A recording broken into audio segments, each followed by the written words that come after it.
함께 말씀 보겠습니다. 마태복음 16장 19절 말씀입니다. 마태복음 16장 19절 말씀 우리 함께 읽겠습니다. 내가 천국 열쇠를 너에게 주리니 네가 땅에서 무엇이든지 매면 하늘에서도 매일 것이요 네가 땅에서 무엇이든지 풀면 하늘에서도 풀리리라 하시고. 아멘. 교회에 주신 놀라운 은혜의 선물이죠. 또 특권이기도 하고요. 천국의 열쇠라고 표현되어지는 이 부분, 오늘 관련해서 하이델베르그 요리문답 83문답에서 85문답 함께 생각해 보도록 하겠습니다. 먼저 문답 같이 한번 읽어보면요. 83문답 질문: 천국의 열쇠는 무엇입니까? 답: 거룩한 복음의 강설과 교회의 권징인데 이 두 가지를 통하여 믿는 자에게는 천국이 열리고 믿지 않는 자에게는 닫힙니다. 성경에서 가르치고 있는 천국의 열쇠에 대해서 간략하게, 이제 하나는 복음 선포고 하나는 교회 권징. 복음 선포라는 것은 전도에만 국한하는 것이고 넓은 의미의 모두 하나님 말씀의 선포를 일컫는 것이고요. 우리가 그 성례, 이제 침례와 성찬을 살펴보기에 앞서서 하나님께서 교회에 주신 은혜 수단 또는 은혜의 도구죠. 은혜의 도구에 대해서 간략하게 정리를 했었는데요. 하나가 말씀, 그 다음에 또 다른 하나가 성례, 그리고 또 다른 하나가 교회, 이렇게 세게 살펴봤는데요. 이제 그 부분 관련해서 간략하게 정리를 한 부분이고요. 84문답 또 같이 한번 읽어보겠습니다. 질문: 거룩한 복음의 강설을 통하여 어떻게 천국이 열리고 닫힙니까? 그리스도의 명령에 따라 하나님께서 그리스도의 공로 때문에 사람들이 참된 믿음으로 복음의 약속을 받아들일 때마다 참으로 그들의 모든 죄를 사하신다는 사실이 신자들 전체나 개개인에게 선포되고 공적으로 증언될 때 천국이 열립니다. 반대로 그들이 돌이키지 않는 한 하나님의 진노와 영원한 정죄가 그들 위에 머문다는 사실이 모든 믿지 않는 자들과 외식하는 자들에게 선포되고 공적으로 증언될 때 천국이 닫힙니다. 이러한 복음의 증언에 따라서 하나님께서는 이 세상에서와 장차 올 세상에서 심판하실 것입니다. 복음이 선언되어지고 선포되어지는 것은 어떻게 하나님 나라가 열리고 또 닫혀지는가에 대해서 간략하게 정리해서 소개하고 있는데요. 성경에 가르치는 바를 요약을 하고 있죠. 계속해서 보겠습니다. 85문답 질문: 교회의 권징을 통해서 어떻게 천국이 닫히고 열립니까? 그리스도의 명령에 따라 그리스도인의 이름을 가진 자가 교리나 생활에서 그리스도인답지 않을 경우 먼저 형제로서 거듭 권고할 것입니다. 그렇지만 자신의 오류나 악행에서 돌이키기를 거부한다면 그 사실을 교회 곧 치료회에 보고해야 합니다. 그들이 교회의 권고를 듣고도 돌이키지 않으면 성례에 참여함을 금하여 성도의 사귐 밖에 두어야 하며 하나님께서도 친히 그들을 그리스도의 나라에서 제외시킬 것입니다. 그러나 그들이 참으로 돌이키기를 약속하고 증명한다면 그들을 그리스도의 지체와 교회의 회원으로 다시 받아들입니다. 교회 교제, 성도 간의 교제를 통해서 또 하나님께서 주신 모습이죠. 어떻게 열고 닫히는 그런 일이 발생하는가에 대해서 간략하게 요약을 하고 있는데요. 오늘 이 은혜의 수단으로서 말씀 선포와 또 특별히 교회 권징에 대해서 함께 생각을 해보도록 하겠습니다. 특별히 이제 두 개 다 천국의 열쇠라는 개념으로 소개가 되어지고 있는데요. 먼저 마태복음 16장 18절 19절 오늘 것도 요즘 말씀인데 다시 한번 보면요. 18절 또 내가 너에게 이르노니 너는 베드로라 내가 이 반석 위에 내 교회를 세우리니 음부의 권세가 이기지 못하리라. 주는 그리스도시요 살아계신 하나님의 아들이시니다라는 고백, 그게 베드로가 한 고백이었죠. 그 고백 위에 교회를 세울 것이다 라고 하나님께서 말씀하시면서요. 19절 내가 천국 열쇠를 너에게 주리니 너희가 땅에서 무엇이든지 매면 하늘에서도 매일 것이요 네가 땅에서 무엇이든지 풀면 하늘에서도 풀리리라 하시고, 그 교회에 천국 열쇠를 주겠다라고 이제 말씀하시는 거죠. 그 교회 캐톨릭 같은 경우에는 베드로에게 이 열쇠를 주었다라고 그렇게 주장을 하고요. 그래서 로마 교회가 정치적으로 우위에 서는 근간이 되는 그런 말씀으로 이 말씀 사용하면 절대 정황 문맥으로부터도 절대 그렇게 보일 수가 없고요. 교회를 베드로 위에 세웠는가라고 할 때 그렇지 않죠. 예수님을 신약 성경 자체에서도 신약 성경에서 가르치는 바는 예수님을 그리스도로 알고 예수님을 하나님의 아들로 알고 믿는 모든 자들, 그 신앙 고백 토대 위에 교회를 세우시고, 그래서 베드로가 세우지 않아도 빌립보의 교회가 세워지고, 베드로가 세우지 않은 지역에도 교회가 세워진 그런 일들이 발생을. 절대 베드로가 교회의 그 기초가 되지 않죠. 나아가서 베드로가 천국 들어가고 하나님 나라 들어가고 못 들어가고 우리 결정했는가? 절대 그렇지 않죠. 예수님만 그걸 결정하실 수 있죠. 요한복음 10장 27절 29절 내 양은 내 음성을 들으며 나는 그들을 알며 그들은 나를 따르느니라.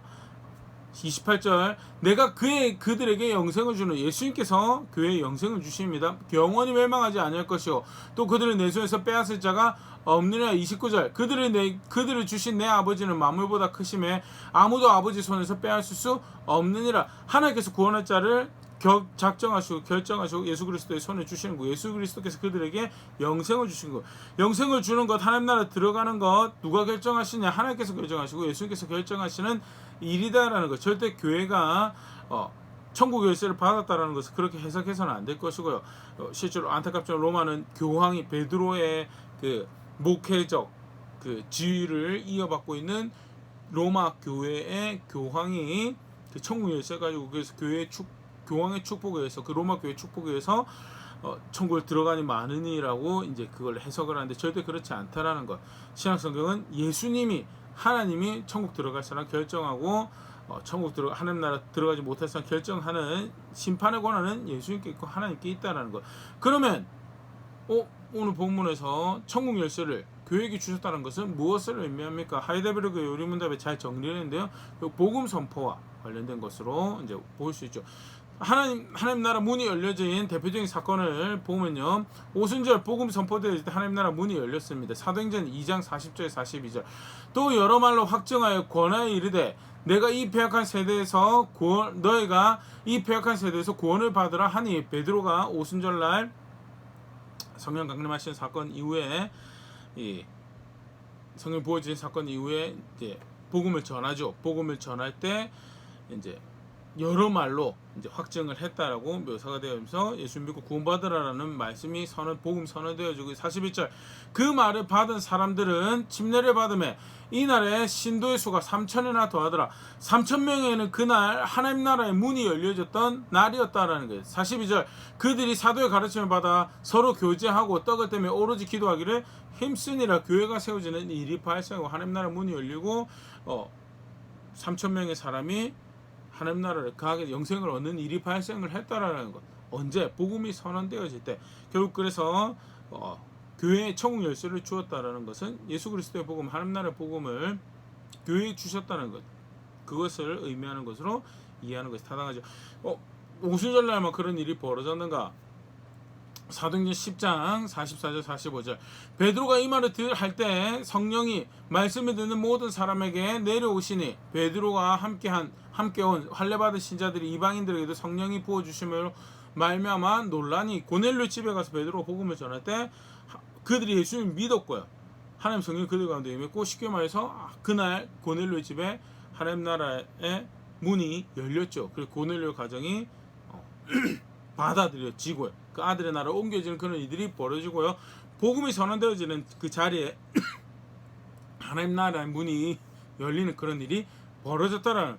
그러면 오늘 읽었던 여자 말씀에 그렇지만 교회가 천국 열쇠를 가지고 문을 열기도 하지만 닫는다고 하셨는데, 그러면 천국 못 들어가는 것을 교회가 결정한다는 건 그거는 무슨 표현입니까? 라고 할 때, 복음이 전해지는 곳에 하나님 나라에 들어가지 못할 자가 결정되어지는 그런 사건도 발생을 하죠. 사도행전 7장에 스데반의 순교 사건, 스데반이 하나님 나라 복음을 전합니다. 예수 그리스도의 복음을 전하는데 똑같은 복음이 전해졌음에도 불구하고 사도행전 7장 54절 그들이 이 말을 듣고 마음에 찔려 그를 향하여 이를 갈건을, 마음에 찔리는 은혜까지 입었는데 그럼에도 불구하고 그를 계기로 해서 스데반을 향해서, 복음을 향해서 적대하는 마음을 더욱더 품고 자세를 가지고 결국 그래서 스데반을 죽이는 결정까지 이르게 되죠.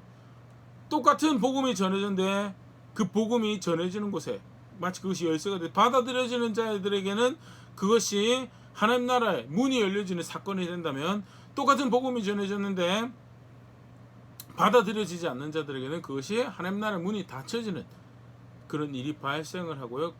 그런 측면에서도 분명하게 이 교회가 천국 열쇠를 가졌다라는, 천국 열쇠의 은혜를 교회에게 주셨다는 이 말이 무엇을 의미하는가라고 할 때 말씀 선포로 인해서 은혜 도구죠, 은혜 수단으로 주신 말씀으로 인해서 그 말씀이 선언되어지는 곳에 하나님 나라의 문이 열리고, 그 말씀이 선언되어지는 곳에 하나님 문이 닫히는 그런 일이 발생하는 것에 대해서.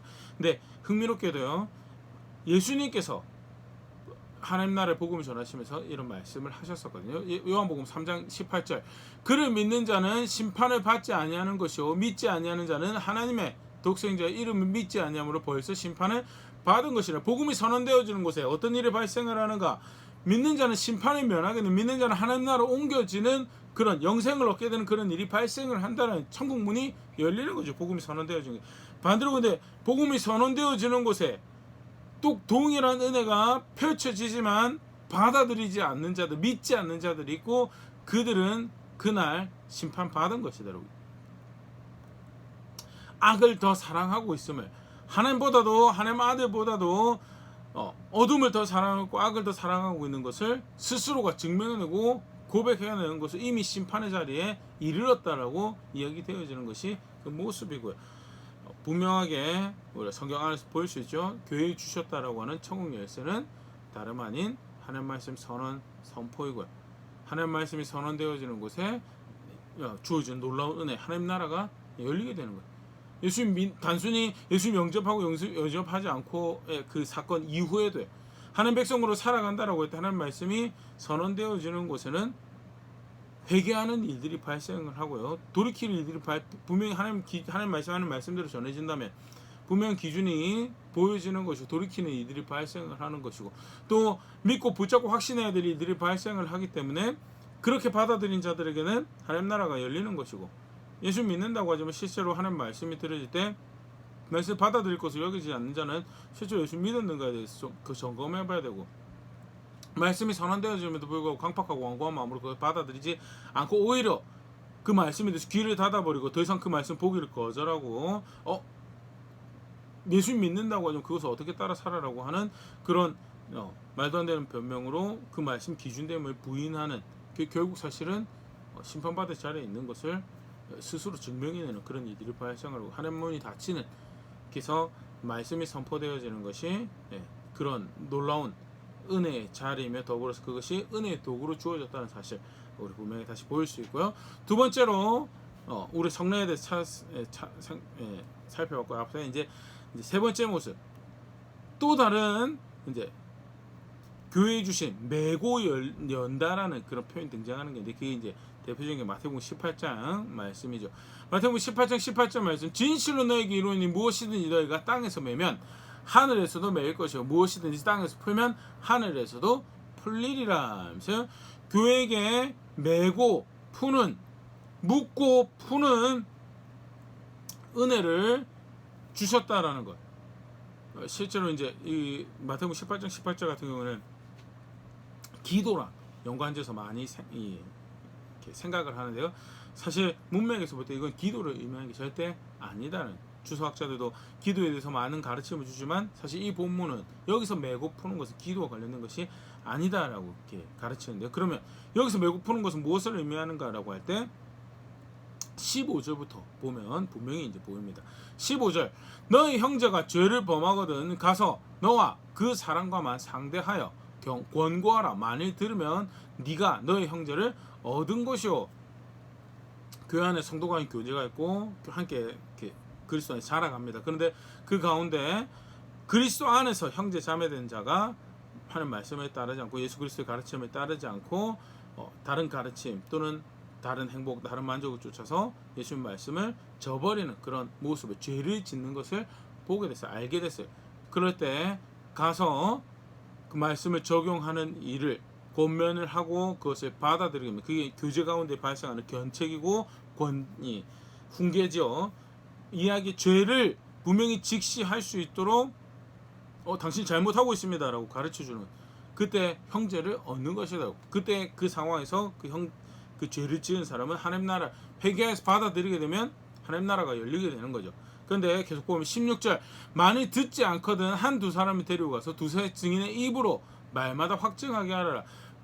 1대1로 가서 이야기하는데 말을 받아들이면 두세 증인 형제 자매들을 성도님들 데리고 가서 또 이야기를 하는 거예요. 그러면서 이 말에 하는 말씀에 확증도 하고 증인도 삼고 이 관계에 대해서 증거도 이제 가지게 되는 거죠.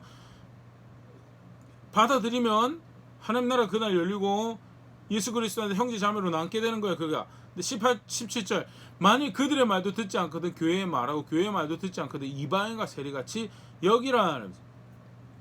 성도 간의 교제 가운데 1대1로 했는데 말을 듣지 않아요. 그 다수의 사람과 같이 가서 고면에 또 그런 말을 듣지 않아요. 그러면 교회 가운데 그의 죄를 드러내고 문제가 있으니 돌이키십시오라고 훈계를 하는 거죠. 견책을 하는 거죠. 그런데 그 교제 가운데서도 말을 듣지 않아요. 그러면 어떻게 되는 거냐? 이방인과 세리같이 되는 거고요. 그 교제 가운데 천국문이 열리고 천국문이 닫히는 그런 일이 발생을 하죠. 그래서 그 다음에 등장하는 게 18절 진실로 너에게 이르노니 무엇이니 너희가 땅에서 매면 하늘에서도 매일 것이요 무엇이니 땅에서 풀면 하늘에서 풀리리라. 여기서 매고 푸는 것은 동일하게 천국의 열쇠와 같은 기능을 하는 거예요. 그래서 결국 사실은 두 본문을 관련해서 이제 보죠. 매고 푸는데 교회가 어떻게 매고 풀 수 있는가? 복음이 선언되고 말씀이 선포되어지는 것은 매고 푸는 일을 한다. 어떻게 보면 이제 대외적인 그런 모습이에요. 교회 안에서 말씀이 제대로 교제 가운데 선언되죠. 성도 간의 교제가 그 일을 하기 위해서 존재하고요. 예수님 말씀을 주신 일이죠. 해라고, 이렇게 해라고. 그것이 서로에게 대해서 하나님 나라의 문을 열고 하나님 나라의 문을 닫는 그런 일을 할 것이다라고. 그래서 그들이 권징을 받아들이면 그날은 하나님 나라 문이 열리는 역사가 벌어지는, 비록 사람의 교제 같고 사람이 나누는 말 같지만 하나님 말씀이 나눠지는 그 자리냐, 하나님 나라가 열리는 날이고요. 그것을 사람의 말로 받아들이고 하나님 말씀으로 받아들이기 거절하고 여전히 자기 기쁨, 자기 이해하는 바를 쫓아간다라고 할 때 그 날은 하나님 나라가 닫혀지는 날이고요. 분명히 말씀하시죠. 이방인과 세리처럼 여기라고. 이 교회 성도 간의 교제의 굉장히 특별한 사랑의 교제의 모습이고요. 실제로 그것이 성도가 서로가 아끼는 모습으로 은혜의 도구로 주신 방편이다는.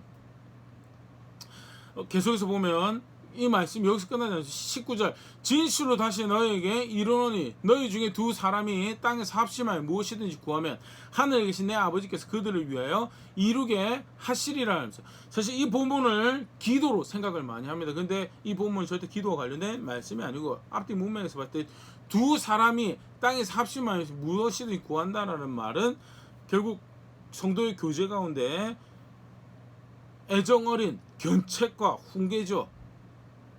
그래서 그것을 받아들이는 그 훈계가, 그 견책이 단순히 그들의 애정어린 마음의 표현이 아니고 하나님께서 그들의 지원자가, 지지자가 되셨을 때 그 가운데 그들의 훈계를 받아들이는 날에 그렇게 해서 회개하는 역사가 일어나는 그 날이 하나님 나라가 열리는 날이 되는 것이고, 반대로 그렇게 해서 하나님께서 그들을 후원하셔서 애정어린 조언이, 애정어린 견책이, 훈계가 있는데도 불구하고 받아들이지 않으면 하나님 나라가 닫히게 되는 그런 일들이 발생을 한다는 거예요. 실제로 사도 바울이 그 말씀을, 예수님께서 가르치신 말씀을 받아들이고 그것을 펼쳐가지고 대표적인 모습을 볼 수 있는 게 고린도전서 5장 4절 5절 말씀인데, 주 예수의 이름으로 너희가 내 영과 함께 모여서 우리 주 예수의 능력으로 이런 자를 사단에게 내어주었으니 이는 육신을 멸하고 영은 주 예수의 날에 구원을 받게 하려 함이라 하면서 성적으로 타락한 자들에 대해서 훈계합니다. 받아들이지 않죠. 출교시킵니다. 그게 사단에게 내어주었다는. 근데 사단에게 내어주었다는, 출교시킨다는, 출교한다는 그 의미가 뭐냐? 육신은 멸하고 영은 구원을 받게. 출교하면 구원받는다 그 말이 아니고요. 출교하는 아주 충격적인 사건을 통하여 몸된 그리스도의 교회에서 쫓겨나게 됐습니다. 육신이 멸하게 되는, 수치를 당하고 부끄러움을 당하게 되는 일이 발생을 하죠.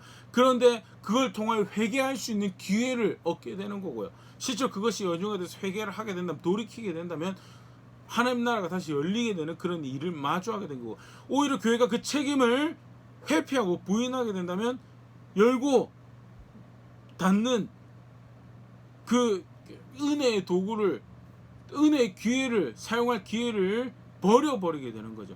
디모데전서 1장 20절. 그래서 또 다른 케이스인데요. 그 가운데 후메네와 알렉산더가 있으니 내가 사단에게 내어준 것은 그들로 훈계를 받아 신성을 모독하지 못하게 하려 함이라 하면서, 또가 비슷한 경우인데 후메네와 알렉산더라는 사람이 사도 선지자의 가르침을 받아들이지 않습니다. 자기 마음대로 예수 믿고 그래도 구원받을 수 있을 것처럼 생각하길래 훈계하고요, 가르치는 대로 했는데 안 해요. 따르지 않아서 그 출교시키면 그게 사단에게 내어준 거죠. 그런데 사단에게 내어준 목적이 뭐냐? 훈계를 받을 수 있도록 강팍하여져서 완고하여져서 예수 그리스도의 말씀을, 사도를 통해서 들려진 하나님 나라의 복음을 받아들일 생각이 없어요. 거절해요. 그러면 성도 간의 교제가 뭐야 돼? 그래도 사랑 안에 그래도 괜찮네라고 하면서 품는 것이 아니고, 그 교제가 하나님 은혜의 도구로 그걸 주셨죠. 거룩함의 도구로, 구원의 도구로, 은혜의 도구, 그것이 구원을 만들어내는 거예요. 예수님 믿는 거죠. 그런데 그 구원을 이어갈 그 은혜 수단으로, 그 감격과 확신을 이어갈 수단으로 주셨고, 은혜 도구로 주셨고요. 그러면 그 교제 가운데 어떤 일이 있어야 되느냐? 잘못한 것에 대해서 잘못됐다라고 이야기들이, 하는 말씀이 교제 가운데 흘러가는 거죠. 하는 말씀이 교제 가운데 들어되어지고 선포되어지고 선언되어지고, 그 교제는, 그 관계가 건강하다면 그런 관계가 되어야 되는 거고, 그걸 통해서 훈계를 받을 수 있도록, 그걸 통해서 하나님 두려워할 수 있도록 그런 일이 발생을 해야 되고요. 그 교회가 해야 될 책임이고, 바울이 안타깝죠. 후메네와 알렉산더라는 사람을 출교를 해서, 비록 출교라는 것은 아픈 시간이고 서로에게 아픈 기억이 될 수 있지만, 그걸 통해서 그들이 훈계를 받을 수 있다면, 그걸 통해서 하나님을 두려워할 수 있다면, 거룩한 것을 거룩한 것으로 여길 수 있다면, 그것이 그의 복된 기회이기 때문에 그 일을 한다라는 게 예수의 말씀에 순종하는 사도의 모습이고요. 천국의 열쇠를 가졌다, 천국의 열쇠를 주어서 교회라고 묻고 또는 열 수 있다라고 하신 그것은 무엇을 의미하는가? 교제 가운데 그런 일들이 일어날 수 있도록 내가 두세 사람이 모인 곳에서 내가 함께해서 그 일을 너희와 함께 할 것이다. 그래서 그 책임에 대해서 도망가지 말아라. 그 사랑의 교제의 관계에 있어서 좋은 게 좋은 거지, 하하 우리는 함께 손잡고 즐거워할 수 있는, 함께 웃을 수 있습니다, 그게 그 정도로 끝나는 게 성도 간의 교제가 아니고요. 하나님 말씀을 맡은 자로서 진리의 기준이 뭐고 그 가운데 걸어갈 방향이 무엇인지 아는 자로 서로에게 그런 역할을 해주는 거고요. 그것이 대외적으로는 예수님 믿지 않는 사람에게 복음이 전해져서 하나님 나라가 열려주고 닫혀지는 그런 일들이 발생한다면, 교회 안에서 관계 가운데 서로의 양심을 지키고 생각을 지켜가는 그런 은혜 수단으로 주신 것이다. 교회 성도에게 주신 은혜는요, 그 성도 간의 교제라는 은혜는 이런 기능을 하는. 그래서 디모데전서 5장 20절, 범죄한 자들이 모든 사람 앞에서 꾸짖어 나머지 사람들로 두려워하게 하라는, 마땅히 교회 안에 있어야 되는 모습이죠. 그래서 그것이 그 돌이킬 필요가 있는 회개의 기회를 얻어야 되는 그 당사자에게도, 훈계의 기회에도 하늘 문이 열려지는 기회가 된다면요, 그 사건을 교제 가운데, 관계 가운데 함께 마주하고 있는 모든 성도들이 그날 다시 하나님을 경외할 수 있는 마음을 품는, 저게 경각심을 가져야 될, 삶에서 거절해야 될, 미워해야 될 죄된 모습이지라고 다시 확인하고 붙잡을 수 있는 그런 기회를 얻는 시간이 될 수 있도록 하고, 그래서 교회 교제 가운데 그 일이 있을 때 그게 교회에게 주신 메고 여는, 푸는 은혜의 도구다라는, 처음부터 사실은 하나님 백성에게 하나님께서 원하시는 사랑의 교제는 서로 사랑하는 모습은 그런 모습이죠. 레위기 19장 17절, 너는 너의 형제를 마음으로 미워하지 말고 서로 이웃 사랑하라는 말씀 가운데 주시는 말씀입니다. 그래서 미워하지 말라는 말씀 주시죠. 그런데 그 가운데 뭐가 있냐? 내 이웃을 반드시 견책하라. 그러면 내가 그에 대하여 죄를 담당하지 아니하리라. 서로 간에 책임이 있습니다. 사랑해야 될 책임이 있어요. 근데 그때 사랑은요, 단순히 하하호호 안녕하세요 반갑습니다 함께 예배해서 감사합니다 기쁩니다, 그것도 좋아요. 그런데 분명히 그것이 건강하게 그 관계가 있다면 반대쪽에 뭐가 있어야 되느냐? 견책하는 게 있어야 돼요. 그게 견책해야 될 책임이 있는 형제 자매가 되는 모습이고요. 그렇지 않다면 레위기 말씀 두렵습니다. 그의 죄에 대한 책임, 그 자신의 선택에도 있지만 너에게도 있다는 거예요. 교회가 형제 자매가 되어야 한다고 할 때 그 가운데 예수 그리스도를 머리로 알고 지체되는 교제가 있다라고 할 때, 그래서 그 가운데 묻고 푸는 은혜의 도구를 받았다라고 할 때, 그것이 바로 집행되어지는 모습은요, 교제 가운데 죄가 죄로 드러나는 것이고, 교제 가운데 회개할 길을 얻는 것이고요. 그래서 하나님 나라가 열려지는 일이 발생한다면 또 동시에 하나님 나라가 닫혀지는 일도 발생을 하는 것이, 그게 하나님께서 교회에 의도하셨던 교제의 모습이고, 성도 가운데 베푸신 은혜의 수단으로서 교회의 모습이다. 간략하게 은혜의 도구로서의 교회의 모습 다시 한번 더 생각을 해보면, 말씀 선포하고 말씀 함께 나눈다는 측면에서 놀라운 은혜의 도구죠, 수단이죠. 더불어서 그 교제가, 그것을 반영하는 그 교제가 은혜의 도구와 수단이고, 그런 측면에서 서로가 서로를 지켜가는, 서로가 서로의 구원을 지켜가는 사랑하는 모습이 만들어지고 또 피어나야 되는 것이 교회고, 우리가 교회로 있다라고 할 때 성도의 교제는 나오는데 이런 모습이 있어야 되는 것이, 그것이 하나님 앞에서 책임감 있게 그 백성으로 살아가는, 또 그가 은혜로 주신 것들을 누리는 모습이다. 마지막으로 사도행전 1장 8절 말씀 같이 보고 마무리하려고 하는데요. 오직 성령이 너에게 임하시면 너희가 권능을 받고 예루살렘과 온 유대와 사마리아와 땅끝까지 이르러 내 증인이 되리라 하시니라. 예수님 제자가 된다는 것은 예수님 증인이 되는 거죠.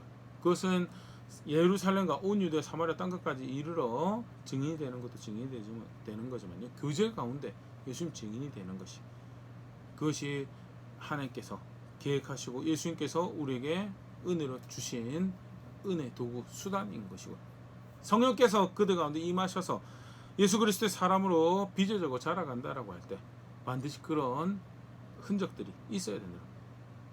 내가 아직 예수님 믿지 않는 내 가족들에게, 내 형제들에게, 내 부모님이나 내 자녀들에게 그런 은혜의 수단이 될 수 있다는, 그 놀라운 일이죠. 내가 예수 그리스도 아는 증인으로 살아갈 때 내 말이, 구체적인 복음의 선포도 그렇지만 예수 그리스도 복음을 아는 자로서 거룩한 것을 거룩하다라고 하고 부정한 것을, 더러운 것을 더럽다고 하는 그런 구별된 삶을 살아가는 그 모습 하나하나가 가정 안에서 아직 예수님 모르는 가족들에게, 형제들에게 하나님 나라가 열려지는 놀라운 은혜의 수단이 된다는, 그게 예수님 제자의 자리죠. 놀라운 은혜, 그게 믿지 않는 자들에게만 그럴 뿐만 아니라 믿는 자들 가운데서도 서로에게 그 하나님 나라를 향한 여정을 지켜주는, 계속해서 그 하나님 나라를 향한 여정이 열려 있을 수 있도록 교제 가운데 애쓰고 힘쓰고 서로 책임지는 모습을 가지고 있으니까, 그게 사실 예수님께서 우리에게 주신 은혜의 모습이, 그 증인되는 모습이다. 간략하게 말씀 가지고 다시 교회 주신 은혜 한번 생각해 보았는데요. 나는 어떻게 은혜 도구를 사용하고 있는 자리에 있는가? 하나님께 주셨다라고 하시는 수단이거든요. 실제로 기록된 말씀을 주셨고요. 더더군다나 우리에게는 한국어로 번역되어 있는, 우리의 마음을, 우리의 생각을 실어서 표현할 수 있는 언어로 된 하나님 말씀이, 복음이 존재하고 있죠. 그렇다고 할 때 나는 어떻게 그 은혜 도구를 사용하는 자리에 있는가? 무작정 띄고 가서 전도지 나누고 그것만 증인되는 모습이 아니죠. 어리석게 그거 천국 열쇠 사용한다라고 그렇게만 생각하는 것이 절대 아닙니다. 절대 삶은 그 뒷받침이 없는데 안타까운 모습이, 최근에 그런 뉴스들을 많이 접하게 되죠. 오히려 교회가 사랑하지 않는 단체가 되고, 교회가 이적 단체가, 교회는 원칙도 없고 법도 없고 불의한 것을 하면서 개인의 이익 단체인 것처럼 비춰지는, 복음을 맡았다라고 하는 말씀을 받았다는데 증인되는 것들이 하나도 없어서 결국 이익 단체로 전락하게 되는, 이해를 보여주는 그런 안타까운 모습이 있는데, 나는 그 정도는 아니지만 그렇다 하더라도 은혜 도구로 주신 말씀이, 그 복음이 내 걸음이 되고, 그렇지 않다면 사실은 내 가족들에게, 내 형제들에게 결국 그렇게 동일하게 보여줄 수밖에 없다라는 것. 나는 어떤 신앙을 고백하고 그 은혜로 주신 그 도구들을 어떻게 또 내 삶의 걸음걸음 가운데 사용하고 있는가, 다시 한번 돌아볼 수 있으면 좋고, 더불어서 믿지 않는 가족들이 있다라고 할 때, 형제 자매들이 있다라고 할 때 굉장히 사실 격려가 되는 말씀이에요. 내가 할 수 있어서가 아니고요. 예수 그리스도께서 우리에게 주신 은혜가 있다는. 그러면 그 복음을 따라 그 증인으로 살아가는 현장이 내가 잘해서가 아니고 천국 열쇠를 예수님께서 주셨기 때문에 그 복음에 순종하여 살아가는 현장이, 그리고 그렇게 해서 복음 나누는 현장이 사랑하는 사람들에게 하나님 나라의 문을 열어주는 기회가 될 수 있다는 거예요. 용기가, 격려가, 위로가 될 수 있으면 좋을 것 같고요. 그의 교회처럼, 그의 백성처럼 걸음걸음 그 은혜 도구들을 책임감 있게 사용하며 그렇게 사랑하는 형제들 지켜가고 또 가족들에게 하나님 나라를 보여줄 수 있는 자리에 있는 우리가 될 수 있으면 좋을 것 같습니다.